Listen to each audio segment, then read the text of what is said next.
Hello everyone, here is Aline again from the Experience Research Lab. Today I want to show you how to run a one-way ANOVA test and Tukey Kramer procedure. The one-way ANOVA test is necessary when you are testing a hypothesis, whether or not you can reject the null hypothesis and go with the alternative one or fail to do so. Meanwhile, the Tukey Kramer procedure is the follow-up. It is only applicable when you can reject the null hypothesis and go with the alternative one. If you want to learn how to run one-way ANOVA and see when you fail to reject null hypothesis and when you can go with the alternative one, please watch here. Alternatively, I can show you how to do hypothesis testing manually using these few metrics. So I'll just copy and paste them here. The first matrix is the number of groups, C equals 4. And the number of observations in one particular groups, n dot equals 20. The number of observations across groups, n equals c times n dot equals 80. And the number of the degree of freedom, df equals c minus 1. 4 minus 1 equals 3. And the denominator of the degree of freedom, then df equals n minus c, which is 40 minus 4 equals 76. So x bar equals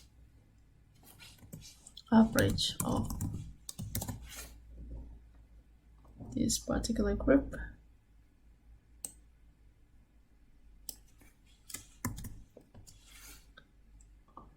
So I'll just drag this to the right. Well, the variance within group will be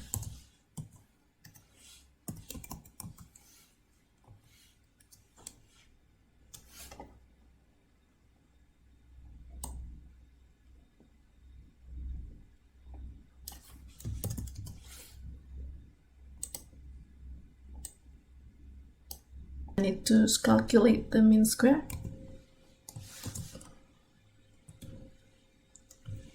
By averaging the variance within groups, which is this average of this. Additionally, I also need to calculate the variance of means within groups. So x bar equals variance of the x bar. Using these last two and the number of observations in one particular groups, I can find the f value, which is the number of observations, 20, times variance of means,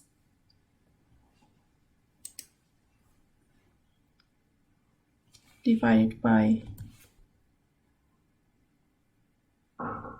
mean square. I'll quickly grab the F distribution table and use the degree of freedom and denominators to find the FU value. So 3 is here, the degree of freedom, and the denominator is 76. There is no 76, therefore I'll go with the lower number 60, and the meeting point is here, 2.7581. So I'll just type it here, FU equals 2.75. If the F value is lower than the FU value, I cannot reject the null hypothesis. However, as shown here, the F value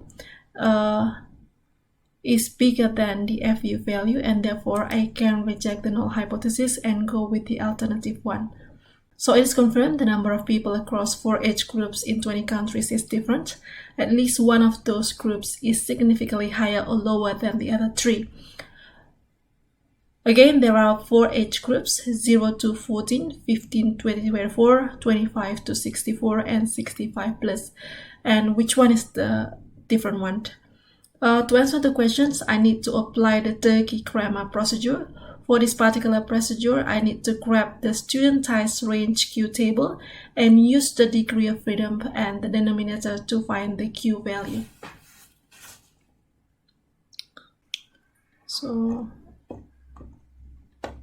3 is here, but there's no 76 here, so I'll go with the lower value, which is 60, and the meeting point showing the Q value is here, 3.399. So I'll copy this here.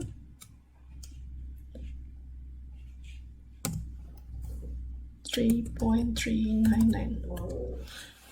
So I'll create the table here.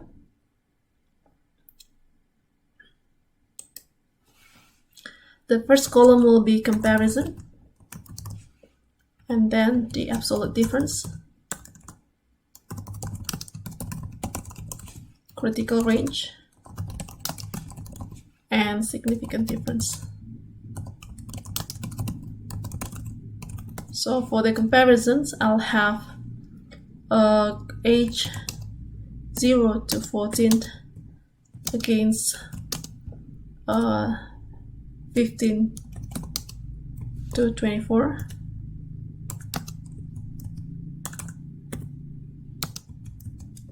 And then age 0 to 14 against 25 to 64.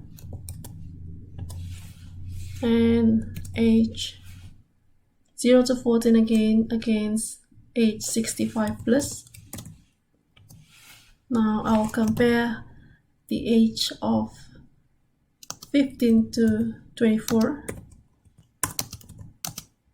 against 15 to 24 against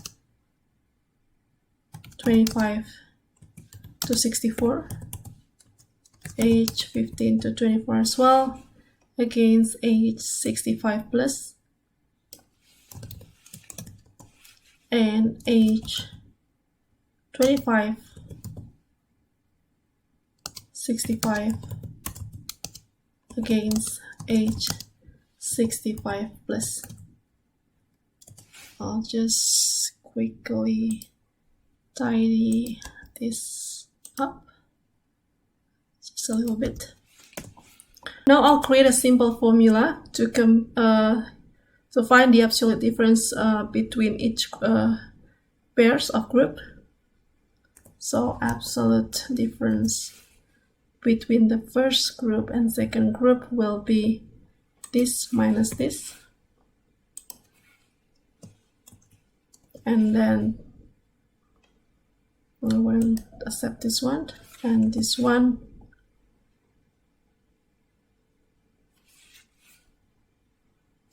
Absolute of this minus the third one, and then absolute of the first one minus the fourth one. Now go with the second one,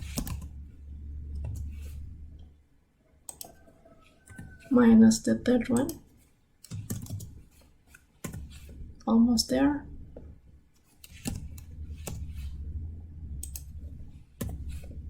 Minus the fourth one now. And the last one but not the least is the absolute difference between the third one and the last one. I will also need another formula to calculate the critical range. It is the Q value times the square root of mean square within groups divided by the number of observations in one particular group. So it is Q times the square root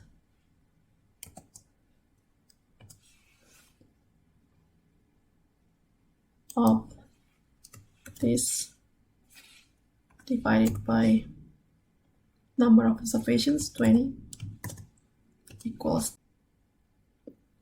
The last formula is another simple condition. So if the absolute difference is larger than the critical range, I can say that the group is significantly different. So yes, otherwise it is not. Great. So as you can see here, those between the age of 0 to 14 is significantly different from the age of 15 to 24. Those between the age of 15 to 24 is all significantly different from those between the age of 25 to 64, and those between the age of 25 to 64 is significantly different from the age of 65 or over. If you apply Tukey Kramer procedure in new product development, you can say that a black phone case, for example, is a significantly different color compared to the others. However, as I once mentioned in the other videos I created months ago, sometimes it's not always advisable to compare factors or attributes in isolations. People do not always evaluate the product or service based on a single factor or attribute, such as color.